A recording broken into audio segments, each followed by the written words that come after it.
Hi, income tax file ചെയ്യാൻ ശ്രമിച്ചപ്പോൾ അല്ലെങ്കിൽ ഒരു ബാങ്ക് അക്കൗണ്ട് തുറക്കാൻ ശ്രമിച്ചപ്പോൾ നിങ്ങളുടെ പാൻ വർക്ക് ചെയ്തില്ലേ? അത് ഡീആക്ടിവേറ്റ് ആകാൻ സാധ്യതയുണ്ട്. കാരണം അവ ആധാറുമായി ലിങ്ക് ചെയ്യാത്തതിനാലോ ഡ്യൂപ്ലിക്കേറ്റ് നമ്പർ ഉള്ളതിനാലോ അല്ലെങ്കിൽ ഡീറ്റെയിൽസ് മിസ്മാച്ച് ആയതിനാലോ ആകാം. കുഴപ്പമില്ല, 2 മിനിറ്റിൽ പരിഹരിക്കാം. Income tax E filing website visit ചെയ്യുക. ക്വിക്ക് ലിങ്ക്സ് എന്നതിന് താഴെയുള്ള വെരിഫൈ പാൻ സ്റ്റേറ്റസ് ക്ലിക്ക് ചെയ്യുക. നിങ്ങളുടെ പാൻ നമ്പർ, പേര്, ജനനതീയതി, മൊബൈൽ നമ്പർ എന്നിവ നൽകുക. OTP ഉപയോഗിച്ച് വെരിഫൈ ചെയ്യുക. അപ്പോൾ തന്നെ നിങ്ങളുടെ പാൻ സ്റ്റേറ്റസ് കാണാൻ കഴിയും.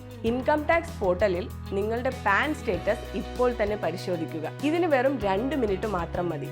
പിന്നീട് ഉണ്ടാകുന്ന വലിയ ബുദ്ധിമുട്ടുകൾ ഇതുവഴി ഒഴിവാക്കാം. നിയമങ്ങൾ പാലിക്കുക, സുരക്ഷിതമായിരിക്കുക. ഇനിയും ഇതുപോലെയുള്ള ഇൻഫോർമേറ്റീവായ വീഡിയോസിനായി ഫോളോ ചെയ്യൂ ഇൻഡെക്സ് 1 സൈറ്റ്.